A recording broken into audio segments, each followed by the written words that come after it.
நமஸ்காரம்.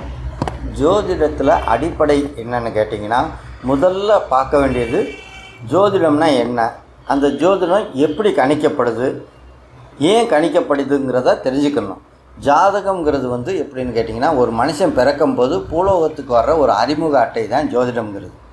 அதுக்கு தான் ஜனனி ஜென்ம சௌக்கியானாம் அப்படிங்க. ஜனனிங்கிறது பூமாதேவி, ஜென்மங்கிறது பிறவி எடுக்கிறது, சௌக்கியம்னா சுகங்கள் யாவும் அனுபவிக்கிறது, வர்தனி குலதேவதை, வர்தனி குல சம்பதாம், குல பெருமையின்படி குல வழக்கத்தின்படி, அதாவது இப்போ எப்படின்னா ஆசாரி ஆசாரி, இன்ஜினியர் அந்த மாதிரி குல பெருமையின்படி நமக்கு கிடைக்கிற பதவிங்கிறது இன்னார் மையங்கிற ஒரு அந்தஸ்து கிடைக்கிறது.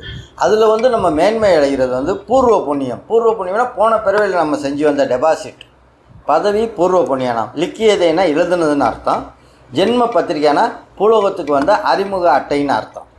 இந்த விசிட்டிங் கார்டு போல் இதை எழுதி வச்சுக்கிட்டு தான் ஜோதிடம்ங்கிறத கணிச்சு நாங்கள் இவர் பிறக்கும்போது சூரியன் இந்த மாதிரி பார்க்குறாரு, சந்திரன் இந்த மாதிரி இடத்துல இருந்து இப்படி பார்க்குறாரு, இந்த சாரத்தில் இருக்கார், இத்தனாவது பாகத்தில் இருக்கார் அப்படின்னு சொல்லி சூரியன் தகப்பன் காரகனாகவும், சந்திரன் தாய் காரகனாகவும், செவ்வாய் சகோதரன் காரகனாகவும், இரத்த காரகனாகவும், புதன் நரம்புக்கு அதிபதியாகவும், மாமனுக்கு அதிபதியாகவும், குரு புத்திரர்களுக்கு அதிபதியாகவும், சுக்கிரன்கிறது கலஸ்தரம் திருமணத்துக்கு அதிபதியாகவும், சனிங்கிறது ஆயுளுக்கு அதிபதியாகவும், ராகுங்கிறது ஞானத்துக்கு அதிபதியாகவும், கேதுங்கிறது மோட்சத்துக்கு அதிபதியாகவும், நம்மளுடைய கிரகங்களுடைய அமைப்பை வச்சு நம்ம எதை அனுபவிக்க போகிறோம், எப்போ அனுபவிக்க போகிறோம், யாருடைய திசையில், எந்த புத்தியில், எந்த மாதிரி நேரத்தில், எந்த மாதிரி வயசில் நமக்கு அனுபவிக்க முடியுங்கிறத சொல்கிறதுக்கு தான் ஜோதிடம்ங்கிறது.